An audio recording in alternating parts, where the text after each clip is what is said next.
മറ്റു കമ്പനീസ് സഹകരിച്ച് ആ പ്രോബ്ലം സോൾവ് ചെയ്യുന്ന കാര്യത്തിൽ കോപ്പറേറ്റ് ചെയ്യുന്നു എന്നുള്ളതാണ്. അത് വളരെ ഇമ്പോർട്ടൻ്റ് ആയിട്ടുള്ള ഒരു മെസ്സേജാണ്. കോറോ ഹെൽത്തിൽ തൊഴിൽ നഷ്ടപ്പെട്ടവർക്ക് ആശ്വാസം.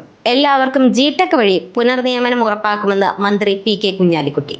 കോറോ ഹെൽത്തിൽ നിന്നും തൊഴിൽ നഷ്ടപ്പെട്ട ജീവനക്കാർക്ക് IT കമ്പനികളുടെ കൂട്ടായ്മയായ ജിടെക് വഴി പുനർനിയമനം നൽകുമെന്ന് വ്യവസായ മന്ത്രി പി.കെ. കുഞ്ഞാലിക്കുട്ടി. ഇതിനോടകം തൊഴിൽ നഷ്ടപ്പെട്ട എല്ലാ ജീവനക്കാരുടെയും വിവരങ്ങൾ അടങ്ങുന്ന ഡേറ്റാബേസ് ജിടെക് ശേഖരിച്ച് അംഗ കമ്പനികൾക്ക് കൈമാറാൻ തുടങ്ങിയിട്ടുണ്ട്.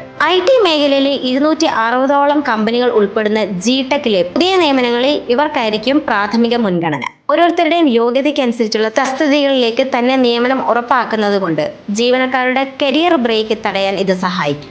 സാങ്കേതിക മാറ്റങ്ങളും കമ്പനിയുടെ ആഭ്യന്തര പ്രതിസന്ധികളും കാരണം പെരുവഴിയിലായ നൂറുകണക്കിന് IT പ്രൊഫഷണലുകൾക്ക് സർക്കാരിന്റെ ഈ ഒരു നീക്കം വലിയ ആശ്വാസമാണ്. ഒരു പ്രതിസന്ധി ഘട്ടത്തിൽ IT കമ്പനികൾ പരസ്പരം സഹകരിച്ച് അവസരങ്ങൾ പങ്കുവെക്കുന്നത് കേരളത്തിന്റെ കോർപ്പറേറ്റ് സംസ്കാരത്തിന് തന്നെ വലിയൊരു മാതൃകയാണ്. കൂടുതൽ വാർത്തകൾക്കും വിവരങ്ങൾക്കും ഇപ്പോൾ തന്നെ ബസ്പി കേരളം ഫോളോ ചെയ്യും.